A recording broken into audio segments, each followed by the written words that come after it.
पिछली बार डिस्कशन हुआ था वो एंडोक्राइन सिस्टम और अंतस्रावी तंत्र के बारे में एक नॉलेज डॉक्टर राजेश जैन ने हम लोगों को दिया था। आज उसी वार्ता को आगे बढ़ाते हुए उसमें थोड़ा सा गहराई से जाते हुए अंतस्रावी तंत्र की बीमारियों और उनका इलाज, endocrine system disease and their cure, ये आज हमारा डिस्कशन का टॉपिक रहेगा। इस सत्र में हम हमारे विशेषज्ञ थायराइड और एड्रेनल ग्लैंड्स के बारे में विशेष चर्चा करेंगे, हार्मोन्स के बारे में चर्चा करेंगे। डॉक्टर जैन ने अभी तक हमारे साथ 4 सेशन किए हैं जिनमें उन्होंने हम लोगों को काफी ज्ञान प्रदान किया है, और काफी हम लोग की आंखें खोली हैं। बहुत जिन टॉपिक्स पे डिस्कशन हुआ है उनके बारे में आज ये हम साल भर में 26 एपिसोड्स करने वाले हैं इस हमारे इस कार्यक्रम के। और आगे जाके हमारा ये प्लान रहेगा कि आप लोग जो हमारे ज्वाइनीज हैं वो हम लोगों को आगे बताएं कि हम लोग किन किन टॉपिक्स पे ज्यादा डिस्कशन करें। डॉक्टर राजेश जैन को का मैं स्वागत करता हूं और बोलता हूं, सर आप प्लीज आगे अब अपना डिस्कशन बढ़ाएं। तो सर, आज का जो अब चूंकि एंडोक्राइन ग्लैंड्स के ऊपर ही चल रहा था, तो दो ग्लैंड्स अपन आज डिस्कस करने वाले थे, एड्रिनल ग्लैंड्स और थायराइड ग्लैंड।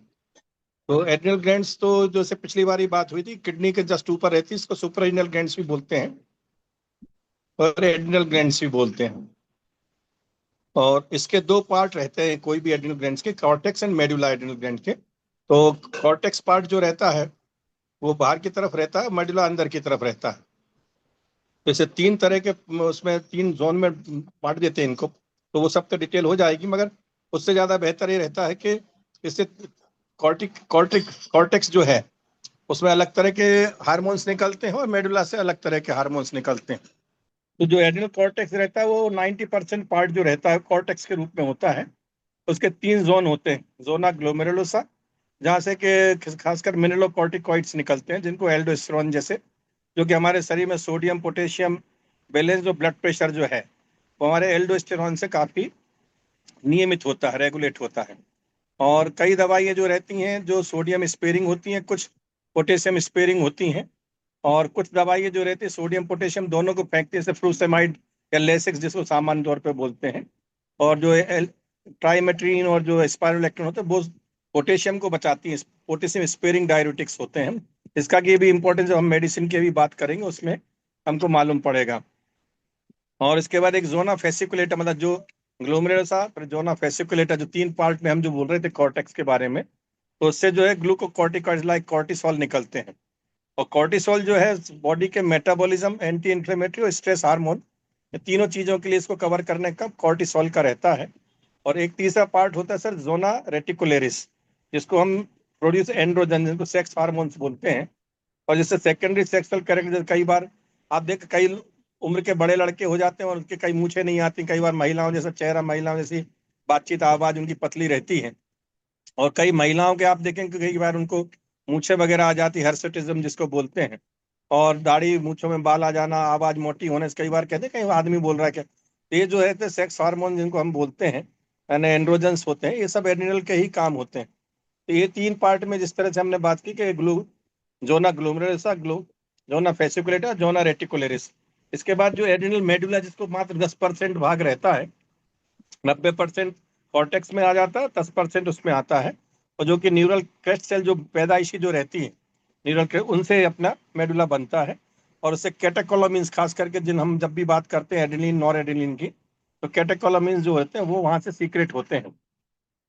खास करके जब एड्रिनलिन जो रहता है हमारे को हार्ट रेट वगैरह बढ़ाने के काम में, फ्लाइट और फाइट रिस्पॉन्स जब बात आती तो हमेशा इसी के बारे में हम लोग बात करते हैं कि इसमें जो रहते हैं इस हिसाब से, इस तरह से, इसलिए तो इस तरह से 3 चीजों का हम खास खास बोलते हैं कि एल्डोस्टेरॉन जो है कॉर्टेक्स से निकलता है, कॉर्टिसोल जो है वो भी निकलता है, और एंड्रोजन से, तीनों कॉर्टेक्स से निकलते हैं।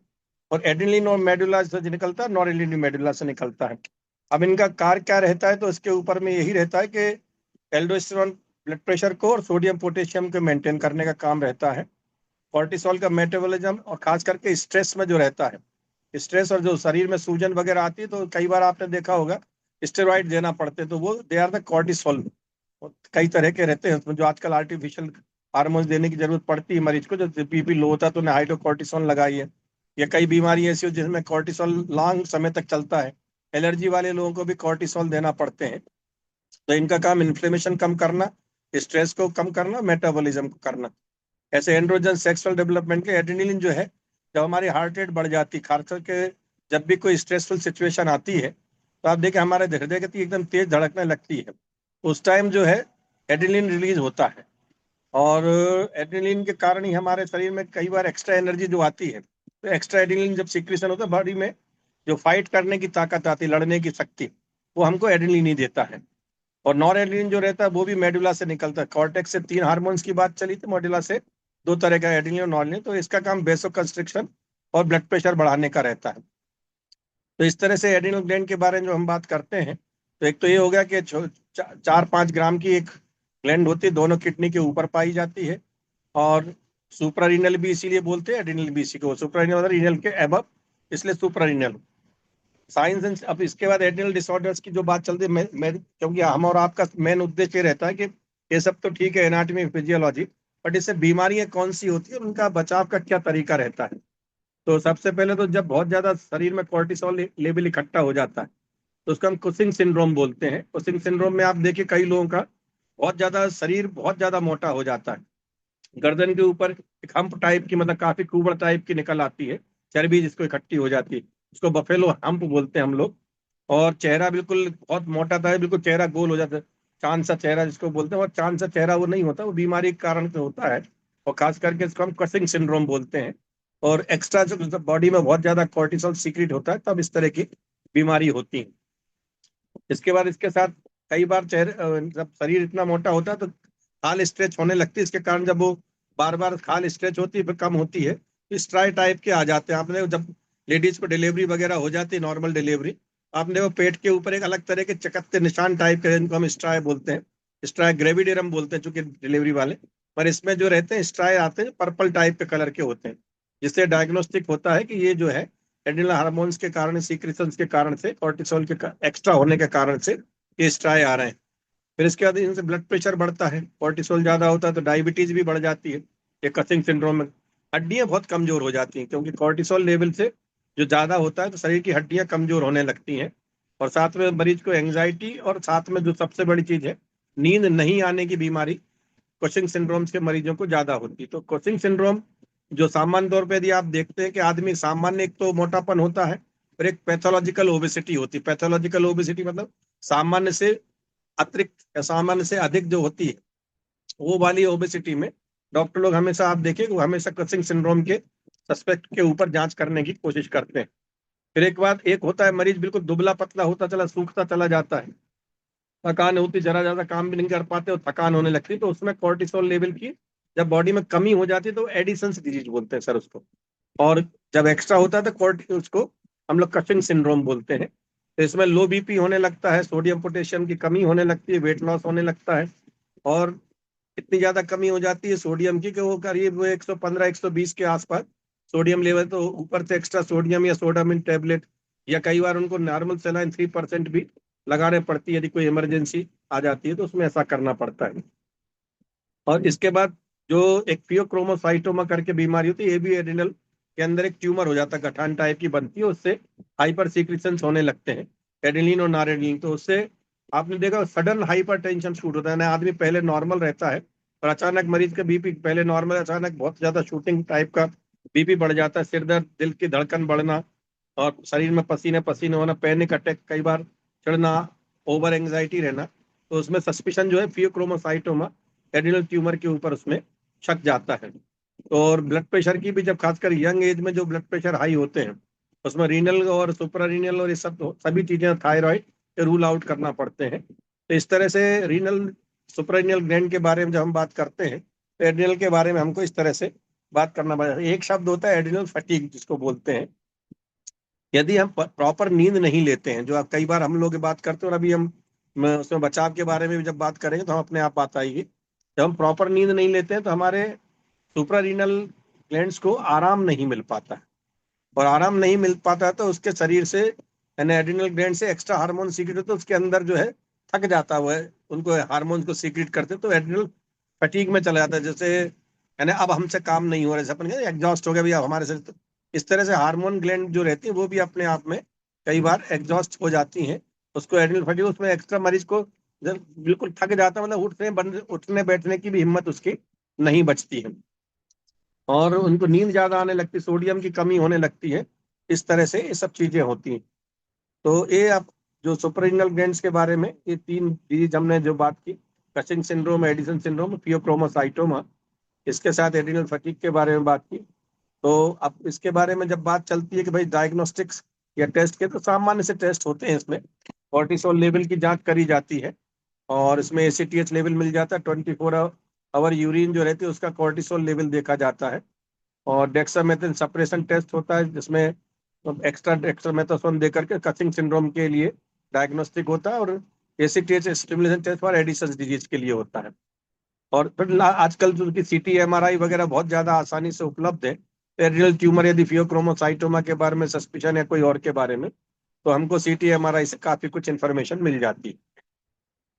अब वो ट्रीटमेंट की बात आती है, तो फिर तो उसमें तो जो बीमारी निकलती है, जैसे एडिशन डिजीज है, तो उसमें हाइड्रोकोर्टिसोन या जो फ्लूकोर्टिसोन जो रहता है उसको एक्सटर्नली देना पड़ता है डेली उसको।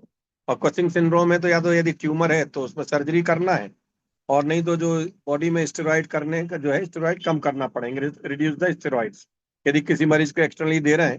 खास करके स्टेरॉइड दिए जाते हैं जब नेफ्रोटिक सिंड्रोम, किडनी के जो सूजन आती है उसमें काफी स्टेरॉइड इस्तेमाल होते हैं। कई बार जो ऑटो इम्यून डिसऑर्डर्स होते हैं उनमें काफी इस्तेमाल होते हैं।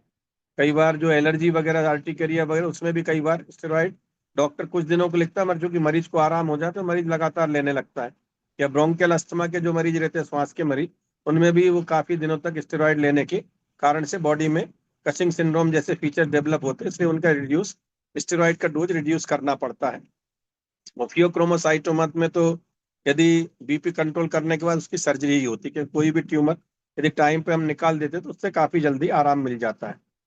इसके बाद लाइफ स्टाइल में वही वाली बात आ जाती है कि डाइट, स्ट्रेस रिडक्शन, योगा, जिनसे इस बारे में हम कई बार बोलते हैं कि भाई योगा से आखिर किस तरह से रिलीफ मिलता है, क्योंकि आपका ये भी एक इनर चेंज हमें जो करना है, और आपका हमेशा फोकस रहता है कि बजाय बीमारी दवाई के खाने के बजाय क्यों ना हम लाइफ स्टाइल में चेंज करें, जिससे कि हम बीमारियों से दूर रह सकें। तो उसके लिए फिर वही रहता है कि योगा किस रूप में एड्रिनल ग्लैंड की हेल्थ में किस तरह से उपयोगी है। तो कॉर्टिसोल लेवल रिड्यूस होता है योगा करने से, और इससे मेन स्ट्रेस और produce by the adrenal cortex रहता है, तो इसलिए जब ये कम होता है तो लोअर कॉर्टिसोल मतलब लेस स्ट्रेस, जितना कम स्टेरॉइड बॉडी में स्ट्रेस निकलेगा, इतना कॉर्टिसोल कम होगा, उतना ज्यादा आपको स्ट्रेस कम होगी। यानी ज्यादा स्ट्रेस यदि ज्यादा एड्रिनल ग्लैंड से सीक्रेट तो ज्यादा स्ट्रेस हो जाती है। फिर इसके बाद balance of the HP axis में भी योगा से हम लोगों को आराम मिलता है। उसमें जो क्रॉनिक स्टेटस रहता है, स्ट्रेस डिस्पर्स होता है, एचपी एक्सिस को बोलते हैं, hypothalamus pituitary adrenal axis, HP axis, तो वो भी हार्मोनल इम्बेलेंस का कारण बनता है। और योगा से जो है उसकी एक्सिस जो है रेगुलेट होती है, जिससे हार्मोन बैलेंस और मेंटल कामनेस वगैरह आती है उससे। फिर तीसरा जो सबसे बड़ा एडवांटेज रहता है कि इस it controls blood pressure and heart rate. Yoga से जो है हम अपने आप को, बॉडी को इस तरह से करते हैं कि बॉडी को स्ट्रेस कम होती है, तो बॉडी की हार्ट रेट भी कम होती है, और बीपी भी हमारा काफी कुछ कंट्रोल में आ जाता है। और अब क्योंकि वही एड्रेनलिन और नॉरएड्रेनलिन दोनों स्ट्रेस हार्मोन्स होते हैं, इनके सीक्रेशंस कम होने से अपने शरीर को इन सब चीजों से रिलीफ मिलता है। और सबसे बड़ी चीज जो योगा से आता है कि इट इम्प्रूव द हमारी नींद की साइकिल जो है, नींद अच्छे से आए और हमारी एनर्जी को बूस्ट मिलता है। जैसे एनर्जी को बूस्ट मिलने से हम बहुत सारी बीमारियों से लड़ने की प्रतिरोधक क्षमता हमारे शरीर में अपने आप बढ़ती है। इस चीज के लिए हमें ये ध्यान रखना पड़ता है कि जितना हम योगा या ध्यान या प्राणायाम करते हैं, उससे हमारा कंसंट्रेशन तो बढ़ता है, हमारे मरीजों से लड़ने की, बीमारियों से लड़ने की क्षमता भी बढ़ जाती है, और नींद की क्वालिटी भी अच्छी इंप्रूव होती है। तो इस तरह से जो है, यदि बेटर स्लीप रहती है, यदि अच्छी नींद आती है, तो उसके साथ एड्रिनल की रिकवरी को भी समय मिलता है, और एड्रिनल को थकना भी नहीं पड़ता है। फिर योगा जो है enhance mood and mental stability जो रहती है, उसके लिए भी काफी कुछ रिलीफ मिलता है, क्योंकि योगा के करने से जो शरीर में पॉजिटिव हार्मोन जिनकी बात उस पिछली बार भी चली थी, कि सेरोटोनिन और डोपामिन, ये हार्मोन जो है मूड को इम्प्रूव करते हैं। तो यदि योगा से हम सब चीज इस तरह के हार्मोन जो पॉजिटिव हार्मोन्स बोलते हैं या जो हैप्पी हार्मोन्स बोलते हैं, तो वो हार्मोन जो होते हैं वो होते हैं अपने डोपामीन और सेरोटोनिन, जिससे मरीज का मूड हमेशा एलिवेटेड मूड में रहता है। और एंजाइटी, डिप्रेशन, मेंटल स्ट्रेस कम होने से एड्रिनल हेल्थ अपने आप इंप्रूव होती है। तो इस तरह से जो है एड्रिनल ग्लैंड अपने आप में काफी कुछ सहायता करती है, जो बीमारियों से लड़ने में भी और आराम देने में भी। तो सर, ये थायराइड जो रहती है, यदि आप गले में अपने आप को देखेंगे तो जो बीच गला जो रहता है उसमें दो तरफ लेफ्ट और राइट जो रहते हैं, दोनों तरफ थायराइड ग्लैंड रहती है, और बीच में दोनों ग्लैंड को जोड़ने वाला एक स्थिमस होता है। उसको द्वारा से दोनों थायराइड ग्लैंड आपस में जुड़ी रहती हैं। तो ये कॉर्टी कंट्रोल बॉडी का मेटाबॉलिज्म और बॉडी के एनर्जी के यूज के लिए थायराइड का काम शुरू होता है। थायराइड जो है T3, T4, TSH के रूप में नापते हैं। तो बॉडी में सबसे ज्यादा एक्टिव जो रहता है वो T3 हार्मोन्स होता है। और इट हेल्प, इसके द्वारा T3 हार्मोन्स का काम है हमारे शरीर के मेटाबॉलिज्म को, हार्ट रेट को, बॉडी टेम्परेचर को और डाइजेशन को कंट्रोल करना। और ये बहुत कम क्वांटिटी में होता है और शरीर के अंदर रिलीज होता है, और इसके सबसे स्ट्रॉन्ग इफेक्ट्स आते हैं। और T3 जो है T4 से बनता है, यानी T4 जो है जब भी जरूरत होती है बॉडी में, T4 से T3 में कन्वर्ट होके बॉडी में एक्स्ट्रा इफेक्ट लाने के लिए या काम करने के लिए T3 की एक्टिविटी स्ट्रांग रहती है। फिर इस T3 के बाद एक T4 हार्मोन होता है, थायरोक्सिन बोलते हैं। T3 को ट्राई मतलब तीन, आइडोथायरोनिन मतलब तीन, और T4 मतलब थायरोक्सिन को हम थायरोक्सिन T4 को बोलते हैं। और ये शरीर में ज्यादा पोता होता है, T3 कम अमाउंट में होता है और T4 जो है ज्यादा अमाउंट में होता है। यदि आप जब इसका थायराइड की रिपोर्ट ही पढ़ेंगे तो वो कम माइक्रोग्राम में दिखाई जाएगी। ये इस तरह से अपने आप समझते हैं। TSH का अलग लेवल आता है। TSH जो है वो थायराइड से सीक्रेट नहीं होता है, पिट्यूटरी से हार्मोन होता है जो थायराइड के काम करने को रेगुलेट करने के लिए पिट्यूटरी में देते हैं। इसीलिए हम पिट्यूटरी को मास्टर ग्लैंड, पिछली बार भी आपको याद बात की थी, ये मास्टर ग्लैंड होती है। तो ये थायराइड जो है T4 जो है काफी ज्यादा शरीर से निकलता है थायराइड ग्लैंड से, और एक लेस एक्टिव हार्मोन है। T3 के मुकाबले इसकी एक्टिविटी लेस रहती है। और कन्वर्टेड जो बता ही दिया कि T4 जो है कन्वर्ट होकर T3 में जाता है, T3 ज्यादा एक्टिव फॉर्म होती है। और ये भी लॉन्ग टर्म जो मेटाबॉलिक बैलेंस है T4 को मेंटेन करता है। और TSH की जो बात है, थायराइड स्टिमुलेटिंग, जितने भी स्टिमुलेटिंग हार्मोन रहते हैं सामान्य तौर पे पिट्यूटरी या हाइपोथैलेमस से ऊपर ब्रेन में जो रहते हैं एंडोक्राइन ग्लैंड्स, वहां से निकल करके आते हैं और ब्रेन के अंदर पैदा होते हैं। बस काम इनका रहता है थायराइड के ऊपर है। इसलिए जो हार्मोन्स का यही है कि टारगेट ऑर्गन्स पे जाकर के काम करते हैं, निकलता है वहां से और काम करता है आके थायराइड ग्लैंड के ऊपर। तो ये नॉर्मल रेंज की जो बात आती है, तो इसलिए T3 जो है हमेशा नैनोग्राम में देखी जाती है, 80 से 200 नैनोग्राम। T4 5 से 12 माइक्रोग्राम में होती है। और TSH की वैल्यू जो रहती है 0.4 से 5.5 मिली इंटरनेशनल यूनिट पर लीटर के हिसाब से इसको नापा जाता है। अब इस बात चूंकि थायराइड के बारे में, जब चूंकि ये बात हो चुकी कि थायराइड की एनाटॉमी के बारे में हमने बात की, फिजियोलॉजी में जो हार्मोन्स निकलते हैं उनके बारे में बात की, तब इसकी एक्टिविटी क्या करते हैं, थायराइड हार्मोन्स अल्टीमेटली करते क्या है। तो जब हम थायराइड हार्मोन्स की बात करते हैं तब वो T3 T4 दोनों एक कॉमन हार्मोन्स की बात करते हैं। T3 T4 दोनों को साथ सम्मिलित कर लेते हैं। और इससे जो है एसेंशियल होता है, केमिकल मैसेंजर होते हैं जो हार्मोन इफेक्ट हर सेल के ऊपर इफेक्ट करते हैं, खास करके बॉडी की, क्योंकि मेटाबॉलिज्म का काम बॉडी की प्रत्येक सेल को करना रहता है। इसलिए अकेला एक ही चीज को नहीं, पूरी बॉडी के ऊपर थायराइड हार्मोन्स के इफेक्ट्स आते हैं।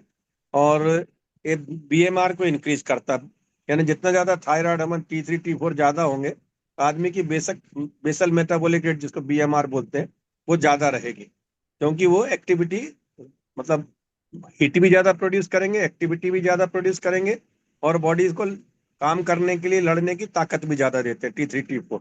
इसके उल्टा होता है, जब T3 T4 कम होते हैं, हाइपोथायरॉयडिज्म, उसमें मरीज थकान भी जल्दी होता है, मोटा भी होता जाता है, आवाज भी मोटी हो जाती है, काम करने की इच्छा शक्ति भी नहीं होती है, ठंड को सहन नहीं कर पाता। तो ये उसका जस्ट अपोजिट, जिसको अभी हम बात करेंगे हाइपर थायराइड और हाइपोथायराइड के बारे में हम बात करें। दूसरा फिर इसके साथ होता है कि ग्रोथ एंड डेवलपमेंट का काम भी हार्मोन्स का होता है, खास करके जब बच्चा पेट में होता है माँ के गर्भ में, उस टाइम जो ब्रेन डेवलपमेंट है और इसके बाद उनके पूरे शरीर के जो ऑर्गन्स वगैरह का डेवलपमेंट, ये थायरोक्सिन या T3 T4 दोनों हार्मोन्स का काम रहता है।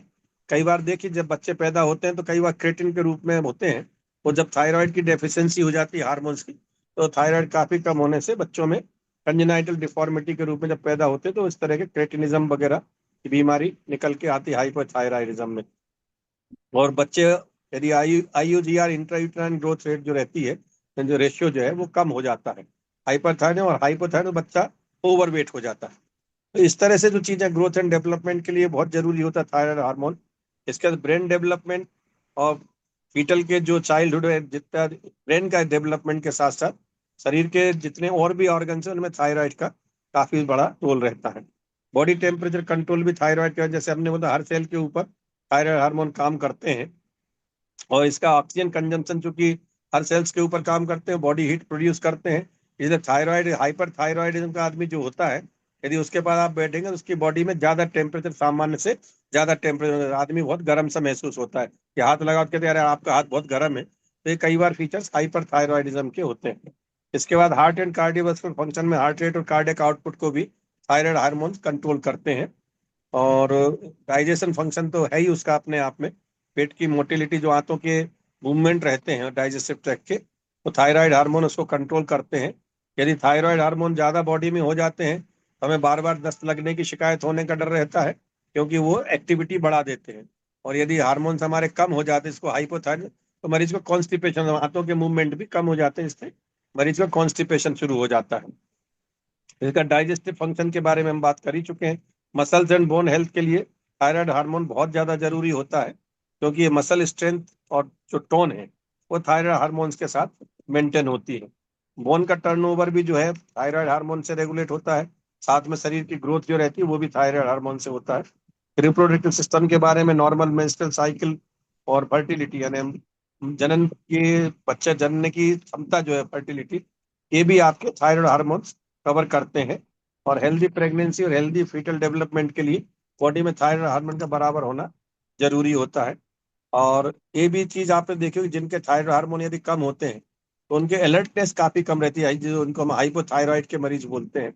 बच्चे मोटे हो जाते हैं, जीभ बाहर निकलने लगती है, बोलने में दिमाग पे उनका बहुत कम चलता है, तो उनको बोल देते हैं भाई बचपन से इसको क्रेटिनिज्म का मरीज है। तो और यदि उसके थायराइड हार्मोन ज्यादा रहते हैं, थायराइड हार्मोन, तो उसमें मरीज को अलर्टनेस भी अच्छी तेज रहती है, रिफ्लेक्सेस भी तेज रहती है, और मेंटल क्लैरिटी भी रहती है उसके साथ साथ।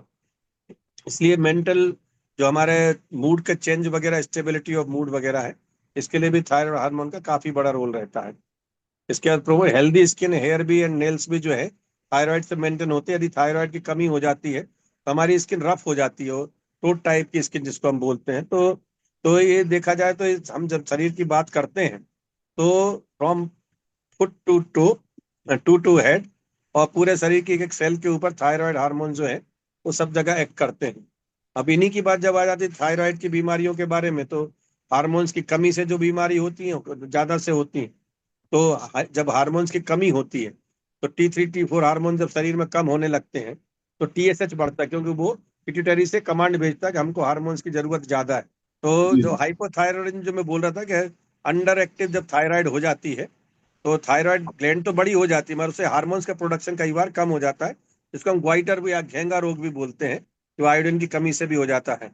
जबकि TSH यूजुअली हाई रहता है इसमें, क्योंकि वो मास्टर जो है पिट्यूटरी, वो उसको भेज रही है कि भाई ज्यादा हार्मोन प्रोड्यूस करो, मैं नहीं कर पा रहे, तो उसमें T3 T4 तो कम हो रहे हैं और TSH जो है बढ़ रहा है।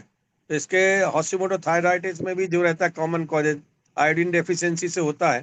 जो सरकार आयोडीन वाला नमक जो कई करीब कितने सालों से इसीलिए चल रहा है कि बच्चे पेट में जो रहे, माँ के पेट में, गर्भ वाले महिलाओं खास करके आयोडीन नमक या आयोडीन की गोलियां भी दी जाती हैं। फिर थायराइड सर्जरी या रेडिएशन से भी थायराइड की सॉरी कमी हो जाती है।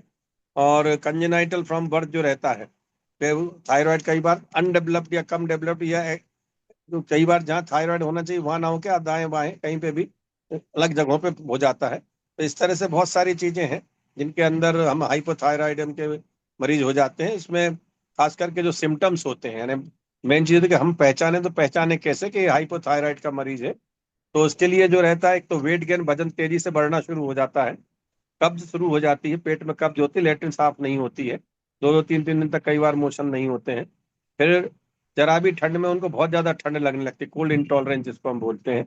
इस तरह से हाइपर, फिर उसके बाद वजन वजन बढ़ रहा है मगर बाल झड़ना शुरू हो जाते हैं।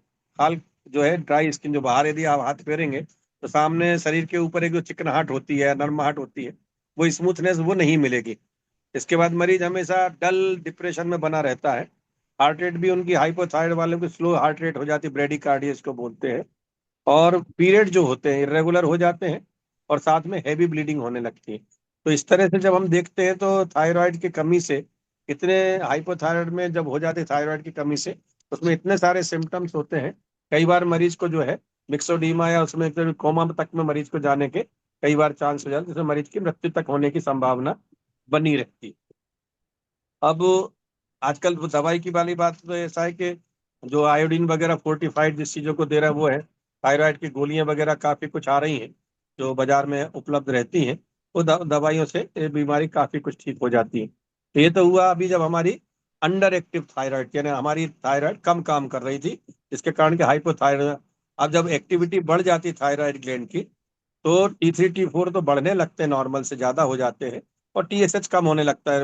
यानी पिट्यूटरी ग्लैंड बोल रहे हैं कि अब हमें कम प्रोडक्शन करो, कम।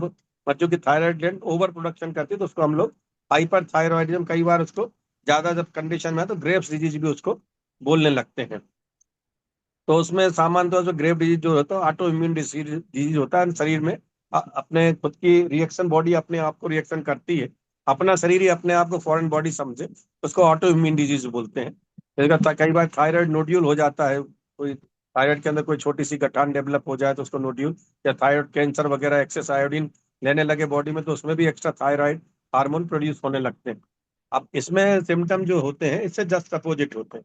अभी जो हम हाइपोथायराइड की बात कर रहे थे, तो मरीज को कब्ज हो जाती है, मरीज का वजन बढ़ने लगता है, मरीज की हार्ट रेट कम हो जाती है।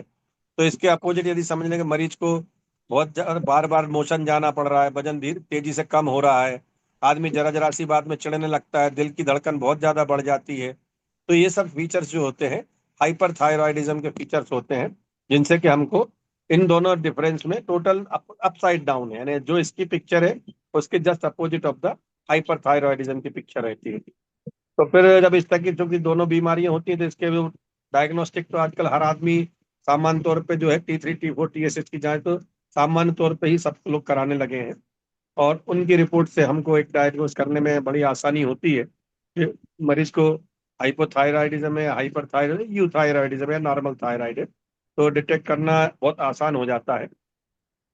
फिर इसके बाद आजकल F3 मतलब फ्री T3 T4 का भी जांच है। पहले बस T3 T4 TSH अकेला होते थे, अब free thyroid hormone, free FT3 मतलब ट्राईआयोडोथायरोनिन, और फ्री FT4 ये भी करते हैं। वो ये ज्यादा स्पेसिफिक जांच होती है, जिससे कि हमको और ज्यादा सटीक जानकारी मिल जाती है।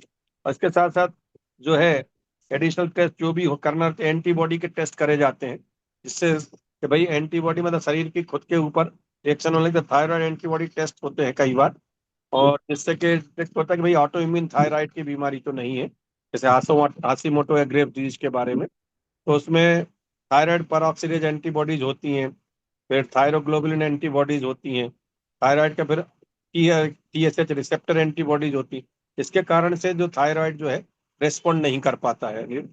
तो इसके बाद आजकल थायराइड चूंकि अल्ट्रासाउंड बहुत आसान मोडेलिटीज है, तो बड़े आसानी से जांच हो जाती है।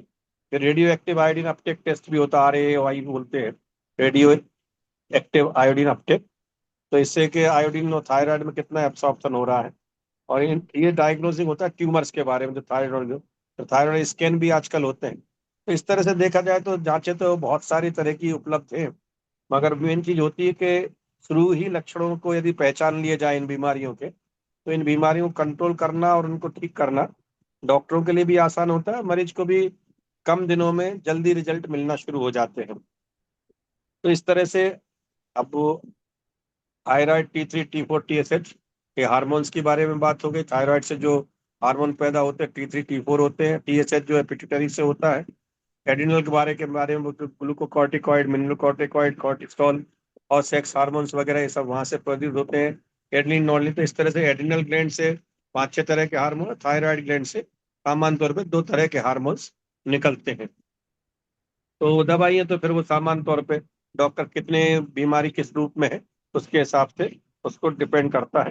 हाँ, ये चीज जरूर है कि डाइट में यदि हाइपोथायरॉयडिज्म है तो हमको खास करके पत्ता गोभी से हमको थोड़ा दूर रहना चाहिए। कोशिश करें कि हम जितना भी आयोडीन वगैरह जो है कम वाले नमक ना लेके आयोडाइड नमक वाले जो आते हैं, आयोडीन नमक वाले, उनका सेवन करें। और खास करके हरी सब्जियां फल वगैरह का सेवन हमको खूब करना चाहिए। और एक्सेसिव जो सोया प्रोटीन और रॉ कैबेज जो हम अभी बात कर रहे थे, सोया भी बहुत ज्यादा नहीं लेना चाहिए। सोयाबीन प्रोटीन जो कई बार हम लोग लेना शुरू कर देते हैं बच्चे वेट बढ़ाने के हिसाब से या मसल्स के लिए, तो वो भी थोड़ा सा नुकसानदेह होता है। तो लाइफ स्टाइल चेंज यदि कर सके तो सबसे अच्छा बैलेंस डाइट का तो ये होता है खाने में। पिछली बार भी बात की थी कि carbohydrate, protein, fats, fruits, vegetables, इन सब का एक रेशियो में कॉमन सब चीजें मिला के ली जाए तो जो एसेंशियल अमाइनो एसिड कुछ चीजों में कम होते हैं, कुछ चीजों में नहीं होते, कुछ में होते हैं। तो जब हम बैलेंस डाइट लेते हैं तो एक की कमी दूसरा, दूसरे की कमी तीसरा, यानी कुछ अमाइनो एसिड्स गेहूं में होते हैं, चावल में नहीं होते हैं। कुछ चीजें दाल में होती हैं जो चावल और गेहूं में नहीं होती। जब हम इसको दाल चावल सब ये सब मिला के खाते हैं हमें पूरे के पूरे अमाइनो एसिड्स मिल जाते हैं। और इस चीज का अप्लाइड अप्लाइड के रूप में जब बात करते हैं, जो हम बच्चे लोग जो आजकल रेडीमेड फूड्स लेते हैं या बाजार में, या तो उसमें एक्स्ट्रा कार्बोहाइड्रेट आ जाता है या सिर्फ एक्सेस ऑफ प्रोटीन हो जाता है। बैलेंस नहीं हो पाता क्योंकि कई बार उनमें फैट्स नहीं होता है, कई बार उसमें एसेंशियल अमाइनो एसिड जो गेहूं में होते हैं वो गेहूं नहीं होने के कारण से। तो ये चीज हमको जब बच्चे जो आजकल जो रेडीमेड फूड के रूप में जो हम लोग बार बार मना करते हैं, इस सब तरफ ना जाए, फास्ट फूड की तरफ, और जो हिंदुस्तानी जो कंप्लीट डाइट है उसकी तरफ जाने के लिए इस चीज का हम लोग ज्ञान देखना पड़ता है। और जो भी डिजीज होते हैं तो मेडिकल मैनेजमेंट तो इसी तरह से। बाकी यदि कोई आदमी हाइपर थायराइड का तो उसको कॉफी वगैरह अवॉइड करना चाहिए, कैफीन वगैरह और थायराइड के स्टिमुलेशन को या थायराइड हार्मोन्स के सीक्रेशन को बढ़ाती है। इसे जितने भी स्टिमुलेटिंग चीज हैं उन सब से थोड़ा सा हमको बढ़ना चाहिए और बचना चाहिए। तो इस तरह से मेरे ख्याल से तो इतनी बेसिक जानकारी जो थी देने की कोशिश की। अब it is open for discussion, तो जैसा भी आप पूछना चाहें या बात करना चाहें तो स्वागत है। हाँ सर, जैसे अभी अपन ने थायराइड पर डिस्कशन किया, सेम अभी एड्रेनलिन की भी बात हुई थी, एड्रेनल ग्लैंड की भी कभी आज मतलब डिस्कशन का पार्ट था। जी सर।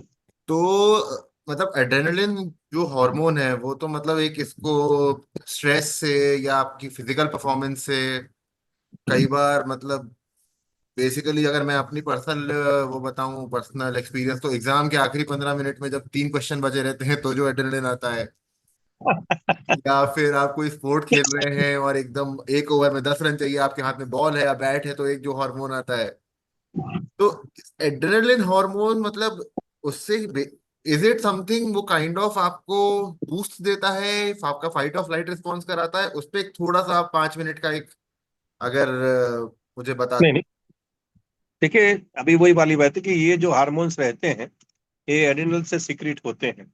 एड्रिनलिन भी, नॉर एड्रिनलिन। तो एड्रिनलिन का काम जो रहता है, जब स्ट्रेसफुल सिचुएशन आती है तो या तो वो अपने को कहता है या तो फाइट करो, यानी फाइट करने की भी ताकत देता है वो। और यदि आपको भागना है तो भागने की ताकत भी देता है।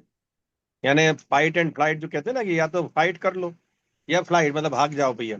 तो इसलिए एड्रेनलिन हमेशा जब भी हम स्ट्रेसफुल सिचुएशन, तो हमारा पैरासिम्पैथिक सिस्टम और सिंपैथिक सिस्टम ये अपने स्टिमुलेट हो जाते हैं।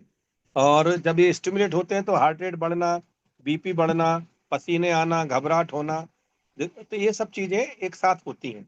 और उसी टाइम मोशन, पेट की एक्टिविटी, जो हाथों की एक्टिविटी, जो मूवमेंट्स रहते हैं वो भी तेज हो जाते हैं, एक्टिव हो जाते हैं, क्योंकि इन हार्मोन्स का काम ही है पूरी बॉडी को एक्स्ट्रा एनर्जी प्रोड्यूस करना बॉडी के अंदर, और लड़ने के लिए और बचने के लिए, दोनों के लिए प्रेरित करना। इसलिए एग्जाम भी अपने आप में स्ट्रेसफुल सिचुएशन होती है। और जब कम समय होता है तो उस टाइम डेफिनेटली एड्रेनलिन के सेक्रेशंस बढ़ते हैं। और इसीलिए हम जल्दी जल्दी हाथ चलाते हो, जरा फटाफट फटाफट लिख के उसको कंप्लीट करने की कोशिश करते हैं। इसलिए ये बॉडी में जो एड्रेनलिन का है बहुत बड़ा रोल रहता है। और यदि एड्रेनलिन और नॉर एड्रेनलिन यदि हट जाए, हमारा बीपी वगैरह एकदम नीचे आने की कोशिश होने लगेगी। बीपी वगैरह कम होना, काम करने में मन नहीं लगना, यदि एड्रेनलिन की सिक्रेशन कम हो जाएंगे तो हमारी बॉडी की एक्टिविटीज काफी स्लो हो जाती हैं, यानी रिएक्शन टाइम भी कम हो जाता है। एड्रेनलिन यदि ज्यादा सिक्रेट होता है तो आप देखिए अटेंशन आपका बढ़ता है, रिएक्शन टाइम आपका, जब भी कोई स्ट्रेसफुल से सब कोई लड़ने कोई सामने से आ रहा है, अब उस टाइम आपका दिमाग बहुत तेज काम करता है, इससे कैसे बचना है, कैसे बचना है, कैसे अटैक करना है। ये सब जिस तरह के हार्मोन्स होते हैं स्ट्रेसफुल सिचुएशन के ही हार्मोन है, एड्रेनलिन है, नॉर एड्रेनलिन है, इसलिए इनका बॉडी में सिक्रीशन होना भी जरूरी है और स्ट्रेसफुल सिचुएशन में इनका एक्स्ट्रा होना भी जरूरी है, क्योंकि तभी वो बॉडी को एक्स्ट्रा एनर्जी, एक्स्ट्रा सोचने समझने की ताकत दे पाते हैं, ऐसा। तो सर ये एनर्जी जैसे बॉडी में कहीं स्टोर्ड पहले से रहती है क्या? हाँ, बॉडी में जो रहती है हमारी एक एक सेल जो रहती है उसमें एनर्जी स्टोर रहती है, और मतलब पूरी, मतलब बॉडी की जितनी भी सेल्स हैं, अकेला एक जगह नहीं कह सकते सिर्फ इतनी सी जगह पे हमारी बॉडी में स्टोरी है ना, क्योंकि जितनी भी सेल्स हैं इसमें सब में माइटोकॉन्ड्रिया वगैरह सब जो रहते हैं, और उसके साथ पूरे बॉडी में जो थायराइड थायराइड हार्मोन्स जो मेटाबॉलिज्म में हेल्प करते हैं, तो ये सब एक एक सेल के अंदर एनर्जी प्रोड्यूस होती है। और जब जरूरत पड़ने पे सभी सेल्स जो है, खास करके फैट सेल्स जो रहती हैं, उनसे सबसे पहले तो कार्बोहाइड्रेट वाली जो सेल्स रहती है, कार्बोहाइड्रेट रिलीज होता है कोई भी सेल्स में जब स्ट्रेस आती है, कार्बोहाइड्रेट के बाद फिर प्रोटीन रिलीज होता है और उसके बाद में फैट्स रिलीज होते हैं, सबसे लास्ट में चर्बी रिलीज होती है। तो जी हमारे सबसे ज्यादा एनर्जी चर्बी में होती है, यानी जो फैट से 9 कैलोरी मिलती है और प्रोटीन से 4 मिलती है, कार्बोहाइड्रेट से भी 4 के आसपास ही मिलती है। जी तो इस तरह से जो है हर एक बॉडी की प्रत्येक सेल में, इसलिए आप कई बार देखिए जब शरीर एक सा मोटा होता है तो पूरी बॉडी का फिगर ठीक लगता है, और यदि कोई पर्टिकुलर एक जगह सिर्फ खूब सारा बढ़ जाए तो वो आदमी का विद्रूपता आ जाती है। आपने देखा होगा जिस चीज के बारे में पिछली बार हमने एक्रोमेगेली के बारे में बात की थी, जब ग्रोथ हार्मोन्स के बारे में, जी पिट्यूटरी हार्मोन्स के बारे में बात की थी हमने उस टाइम, याद हो तो, यदि सही समय पे उम्र में लॉक होने के पहले जब हड्डियां बढ़ना चालू रहती हैं, तब यदि बढ़ता है तो आदमी की हाइट बढ़ती, काफी हाइट पड़ी जाइजेंट। और यदि वो हड्डियों की एक बार ग्रोथ बंद हो जाए और उसके बाद यदि ग्रोथ हार्मोन बढ़ता है तो एक्रोमेगेली के रूप में आता है कि अंगूठे की हड्डियां बढ़ गई, कहीं चेहरा विकृत रूप में होता है। तो इसलिए हार्मोन्स की प्रत्येक सेल के अंदर जब होता है स्टोर, तो उसका इस तरह से मान के चलते बॉडी की प्रत्येक सेल जो है एनर्जी को प्रोड्यूस, मतलब प्रोड्यूस भी करती है और स्टोर भी करती जी नमस्कार सर। जी है। हाँ, नमस्कार। नमस्कार। अभी आपने कहा था कि जो अस्थमा के मरीज होते हैं या और तरह के मरीज होते हैं उनको स्टेरॉइड दिया जाता है। ये जी स्टेरॉइड जो है बहुत जल्दी असर करते हैं, जिसके कारण कि मरीज इसका बिल्कुल लोभी हो जाता है कि कुछ भी हुआ तो फटाक से स्टेरॉइड लिया उसने। ये स्टेरॉइड नुकसान भी करते होंगे बॉडी में। जी हाँ, एस्टेरॉइड अब्यूज बोलते हैं ना, एक एस्टेरॉइड सेकंड, नुकसान करते हैं। नुकसान करते होंगे, तो इस जी नुकसान को दूर करने के लिए क्या किया जाए? पहला क्वेश्चन सर मेरा ये है। दूसरा क्वेश्चन मेरा ये है कि थायराइड जब किसी को होता है, कहते हैं थायराइड तुम्हारी बढ़ गई है, तो थायरॉक्सिन गोली देते हैं डॉक्टर लोग। जी तो क्या ये थायरॉक्सिन गोली जिंदगी भर खाना पड़ती है? कुछ ऐसा तरीका नहीं है कि हम जिंदगी भर न खाना पड़े इसको, कोई दूसरी दवा हो जिसको कि हम लें तो संतुलित हो जाए? तीसरा क्वेश्चन जो मेरा है वो बहुत इंपॉर्टेंट है सर। वो है कि मैं थोड़ा सा मोटा हूँ, तो मैं भोपाल गया था, तुम्हारे डॉक्टर साहब को दिखाया था मैंने, तो उन्होंने एक, मतलब गया तो था मैं अस्थमा अपने उसमें डायबिटीज के चक्कर में, लेकिन उन्होंने मुझे देखा तो बोले थोड़ा सा आपका वेट ज्यादा है, वेट आपको कम करना चाहिए, और लीरा फिट करके एक इंजेक्शन दिया था उन्होंने, जिसको 0.6 हमको डेली लेना था, फिर 6 दिन बाद 0.12 लेना था, फिर उसके बाद 18 लेना था। तो मैंने पूछा इससे कोई रिएक्शन तो नहीं है, साइड रिएक्शन? तो ये बताया गया मुझे कि खाने में हो सकता है कि आपको अरुचि हो जाए, खाना आपको अच्छा ना लगे, खाओ आप तो उल्टी हो जाए, यही होता है और कुछ नहीं होता है इसके अलावा। मैंने साहब उसको लिया, तो 2 दिन बाद मेरे नाकों से थोड़ा सा वो निकलने लगा, पानी साइड साइड निकलने लगा, क्योंकि अस्थमा का मरीज हुई हूँ मैं। तो मुझे लगा कि मैंने दही वगैरह कुछ ले लिया होगा या कोई ठंडी चीज ले ली होगी, उसकी वजह से हो रहा है। गले में फिर खराश चालू हुई, फिर इतना हुआ कि मेरा अस्थमा बिल्कुल बढ़ गया। तो मुझे लगा कि ये इसके रिएक्शन की वजह से, इसके एलर्जिकल रिएक्शन की वजह से मुझे ये हो रहा। तो फिर मैं डॉक्टर साहब को लिख के भेजा भी वहां से, तो आया कि नहीं इस तरह का रिएक्शन नहीं होता है। फिर मैंने दुनिया भर की इंटरनेट पर टटोले, तो उसमें एक जगह लिखा हुआ मुझे मिला कि हाँ इसकी वजह से ये होता है, हो सकते हैं एलर्जिकल रिएक्शंस हो सकते हैं इसके कारण।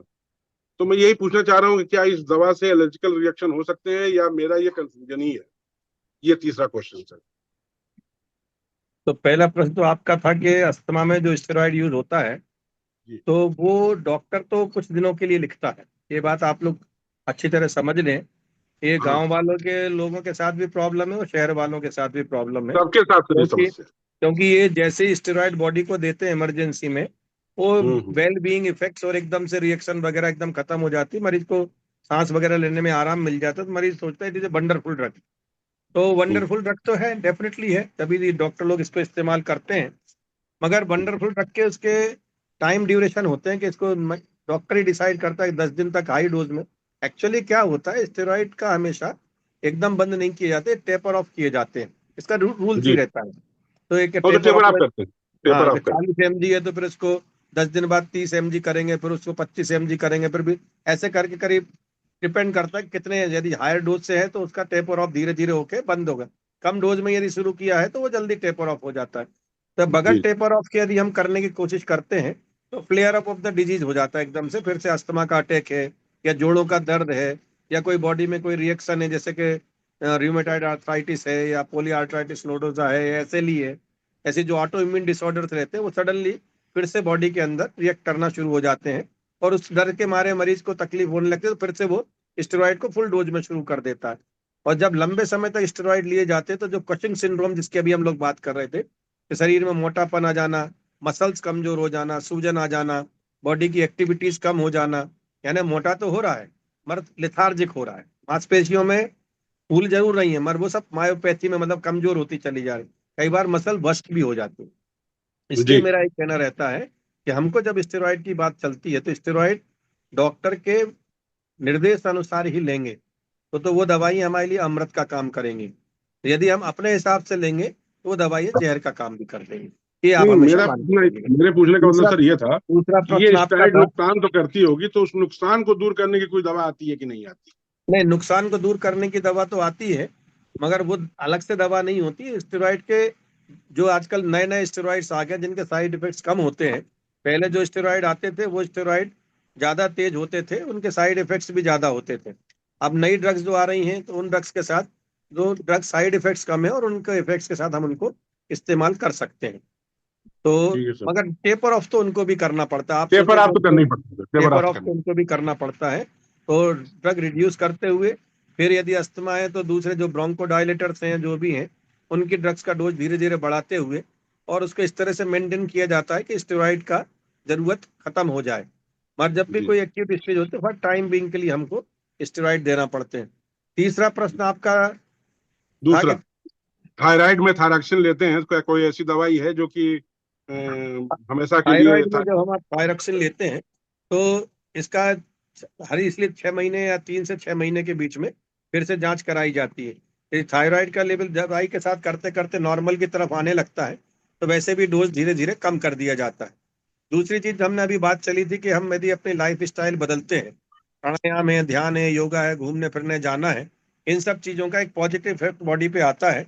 और हमने कई बीमारियों में देखा है थायराइड वगैरह में कि जब हम यदि योगा वगैरह करते हैं, और खास करके कई शीर्षासन वगैरह इस तरह के हैं जो हमारे थायराइड ग्लैंड के ऊपर प्रेशर डालते हैं दवाई के हिसाब से भी, और एड्रिनल ग्लैंड के ऊपर, तो हमारे डोज जो रहते हैं दवाइयों के कम होने लगते हैं।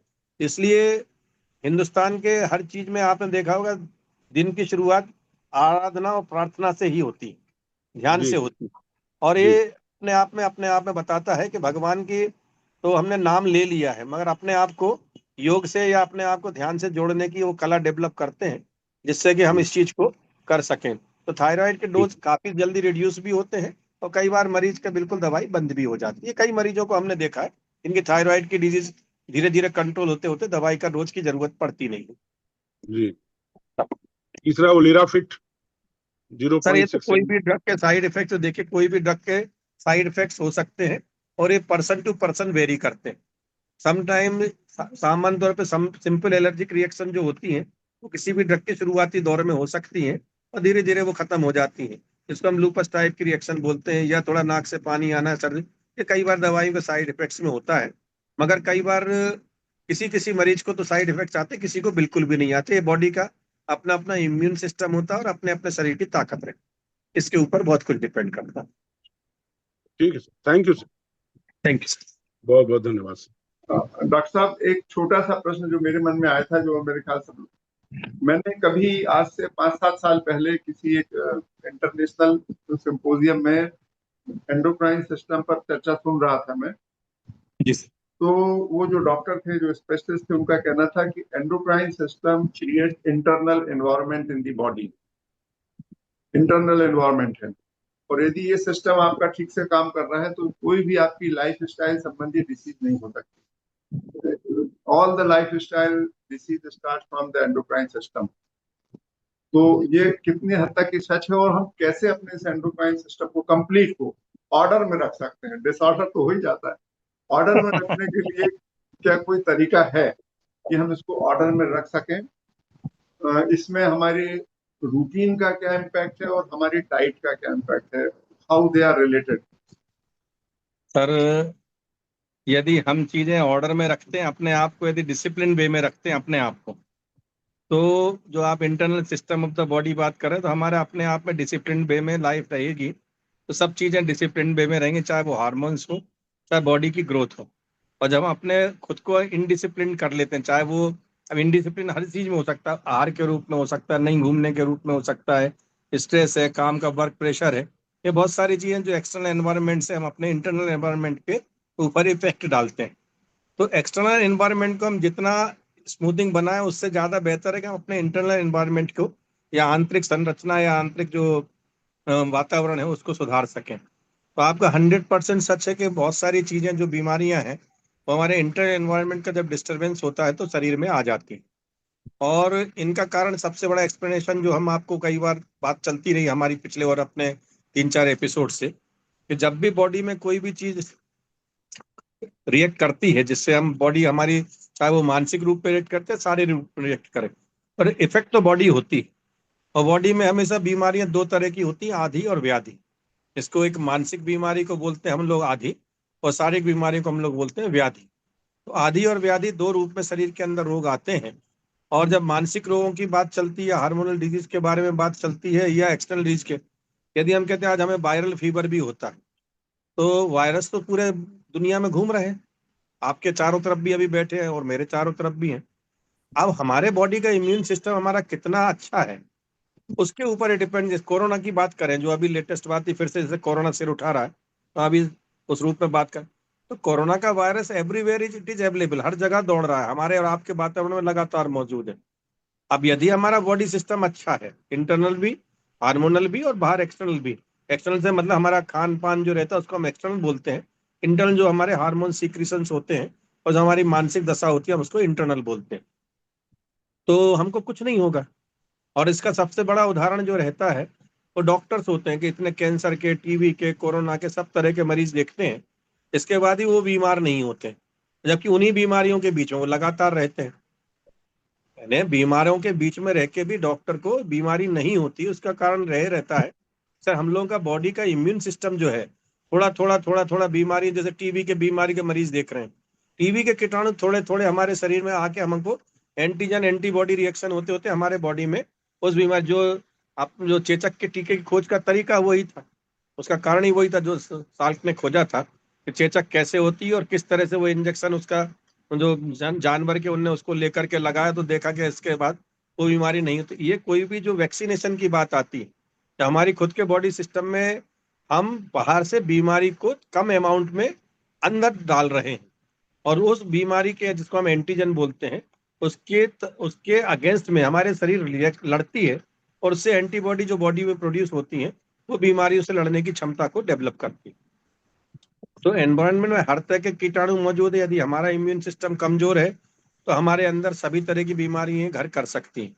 और यदि हम अपने आप को थोड़ा थोड़ा करके, सर आप देखिए जो लोग मरीजों की सेवा करते हैं, चाहे नर्सें हो चाहे डॉक्टर्स हो, तो वो कम बीमारियों से ग्रसित होते हैं और वो हंसते हंसते हुए बने रहते हैं और लंबी लाइफ रहती है उनकी।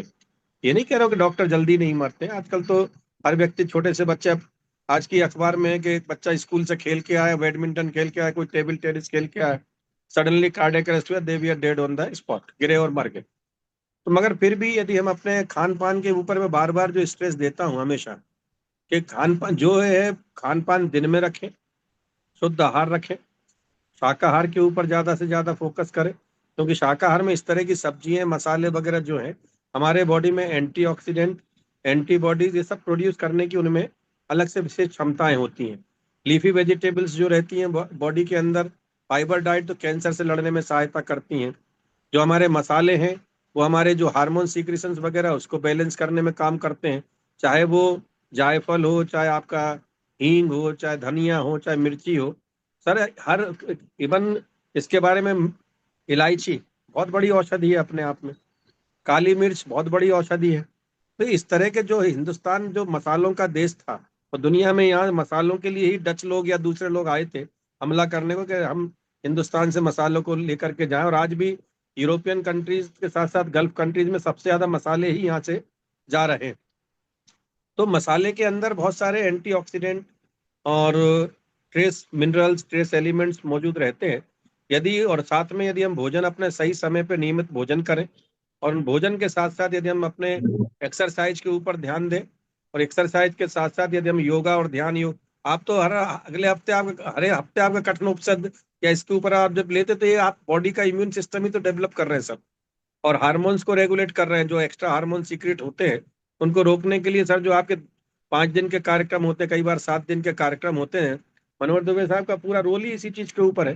बीमारियों से लड़ने की क्षमता का विकास करना, बौद्धिक विकास करना, और साथ साथ अपने शरीर को स्वस्थ रखने के लिए अपने आप को संयम की आराधना के साथ ये सब करना, ये सब आप सिखा तो रहे। और जो आपके लगातार जो चलते रहते हैं वो अकेला मानसिक स्वास्थ्य को नहीं देख रहे, शरीर, मानसिक और सामाजिक, यानी सामाजिक स्वास्थ्य भी बहुत बड़ी चीज होती है, जिसके लिए कि आप लोगों का ये लगातार चल रहा है। सर का तो, आपका तो डेडिकेशन आईएएस से नौकरी से छूटने का, आपने कुछ और किया ही नहीं, आपने सबको मजबूत बनाने की कोशिश की है, जिसके लिए कि हम सलाम करते हैं आपको, वो वाली बात। एक दो क्वेश्चन इस पे कमेंट में आए हैं। एक क्वेश्चन है सर के लिए कि सर ऐसा कौन सा हार्मोन है जो व्यक्ति को अनुशासित कर सकता है? क्या कर सकता है? अनुशासित, डिसिप्लिन। ऐसा कौन सा हार्मोन है? जी। भैया ऐसा तो कोई हार्मोन नहीं है। अनुशासन तो अपने आप को खुद से ही डेवलप करना पड़ेगा, तो हार्मोन अनुशासित हो जाएंगे। क्योंकि कारण क्या है, यदि हम खुद ही अनुशासित नहीं है तो हार्मोन क्या करेगा? हार्मोन के सीक्रेशन का टाइम मॉर्निंग आवर्स में, जिसको हम बोलते हैं ब्रह्म मुहूर्त में सीक्रेट होते हैं, तो वो तो उनका समय है सुबह 4 से 6 के बीच में सीक्रेट होना। अब यदि मैं सुबह 4 से 6 के बीच में उठना ही पसंद नहीं करूं, घूमने जाना पसंद नहीं करूं, तो पेड़ ऑक्सीजन सुबह छोड़ रहे हैं, प्रदूषण सबसे कम होता है उस टाइम, कोई वाहन वगैरह नहीं चलते हैं, तो उस टाइम में सांसें लेने, फेफड़ों को लिए मैं यदि बगीचे में नहीं जाता हूँ, तो इसमें कौन सा हार्मोन मेरे को हेल्प करेगा? ये तो बॉडी को, जब तक हम अपने आप को, मन को अनुशासित नहीं करेंगे, तब तक कोई भी हार्मोन्स हमारा कुछ भी नहीं कर पाएगा। अब खाना खाने की थाली पे बैठे हैं, और यदि आप अनलिमिटेड खाई चले जा रहे, खाई चले जा रहे, इसमें कौन सा हार्मोन आपको रोक भी रहा है? दिमाग कई बार कहता है यार ओवर ईटिंग कर रहे हैं, मत खाओ, पर हाथ फिर भी बढ़ता चला जाता, पेट कहता नहीं यार एक पीस और खा लो, एक पीस। तो दिमाग को सर सेंसेशंस तो देता है हार्मोन, कि नहीं भैया ये तुम जो है कर रहे हो गलत कर रहे हो, आप ऐसा कर रहे हो गलत करिए। हमेशा सर कोई भी अपराध करने के पहले यदि आप देखेंगे अपराधी की क्या स्थिति थी, तो आप देखेंगे अपराधी या तो बहुत ज्यादा नशे में था, या आदमी एडिक्ट था, और उसके बाद वो आदमी अपराध करता है। कभी भी नॉर्मल होश हवास में आदमी कोई भी गलत काम करने में डरता है, 4 बार डरता है, क्योंकि उसके हार्मोन्स जो है उसको सेंसेस भेजते हैं कि नहीं ये गलत है। जब हम, आप देख लें जितने भी कोई भी अपराध हुए हैं, नशे में ही किसी ना किसी रूप के नशे के आधार पर ही होते हैं। सर आप दुनिया का स्टेटिक्स उठा के देख लीजिए, चाहे देश का हो चाहे विदेश का, हत्याएं हो, चाहे बलात्कार हो, चाहे लूट हो, चाहे आप देखिए, चाहे वो इवन आतंकवादी भी हो, वो सब ड्रग एडिक्ट होंगे, या किसी तरह का इस तरह का नशा उनको कर दिया जाता है, वो अपने होश हवास में दुरुस्ती नहीं होते। और इसका उदाहरण तो सबसे अच्छा नेपाल नरेश के जब पूरे परिवार का हत्या हुई थी, आप देखें उस टाइम जो उनके बेटे ने हत्या कर दी, वॉज फुल्ली ड्रंक। क्योंकि जब भी कोई नशा होता है वो हमारे सेंसेस जो रहते हैं, नॉर्मल सेंसेस, जो उनको इनहिबिशन करने के लिए ही शराब पी जाती है, चरस ली जाती है, अफीम ली जाती है, ये सब जो है हमारे हार्मोन सिस्टम को डिस्टर्ब करते हैं, और जो सेंसेस जो हमारे वार्निंग सिग्नल्स आते हैं उनको डिप्रेस करने की कोशिश करते हैं। तो इसलिए ये सब चीजें जो है, शरीर तो संकेत भेजता है, पर उन संकेतों को यदि हम तरीके से पढ़ना शुरू करें या उनको समझ सकें, तो शरीर हमको सब चीज बोलता है कि भाई हमको ये करना है सर, ऐसा करता है।